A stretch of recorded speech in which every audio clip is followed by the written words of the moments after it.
সমাজের বাস্তব ঘটনার প্রেক্ষাপটে বীজপুর আন্তর্জাতিক নাট্য উৎসবে বুধবার মঞ্চস্থ হয়েছে চারবাগ প্রযোজিত অরিন্দম গাঙ্গুলি পরিচালিত এবং সব্যসাচী চক্রবর্তী অভিনীত দুধ খেয়েছো ম্যাও।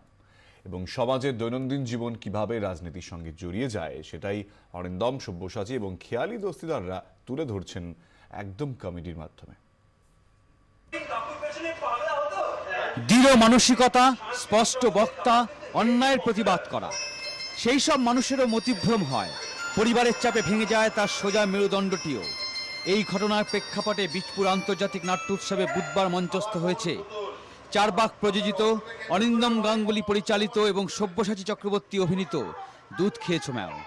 সমাজের দৈনন্দিন জীবন কিভাবে রাজনীতির সঙ্গে জড়িয়ে যায় সেটাই অরিন্দম, সব্যসাচী এবং খেয়ালি দস্তিদাররা তুলে ধরেছেন একদম কমেডির মাধ্যমে, যার ফলে দম ফাটানো হাসির সাথে দর্শকরা যেমন আনন্দ পেয়েছেন, তেমনি সব্যসাচী চক্রবর্তীরা তাদের নাটকের বক্তব্য সহজভাবে সবার সামনে তুলে ধরতে সক্ষম হয়েছেন।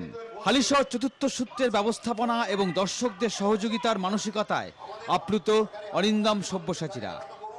এই নাট্যোৎসবে আমাদের পার্টিসিপেট করতে পেরে আমাদের নিজেদেরই খুব ভালো লাগছে এবং আমি চাইবো যে পরের বছর আবার যদি সুযোগ হয় আমরা নিশ্চয়ই আসবো।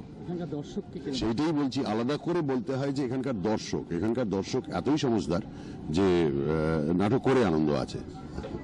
সহজবোধ্যতার মাধ্যমে কিছু সামাজিক বক্তব্য তুলে ধরা, সেটা যাতে কোনো গুরুগম্ভীর না হয়, সেটা যাতে হাস্যরসের মাধ্যমে আমরা পৌঁছে দিতে পারি।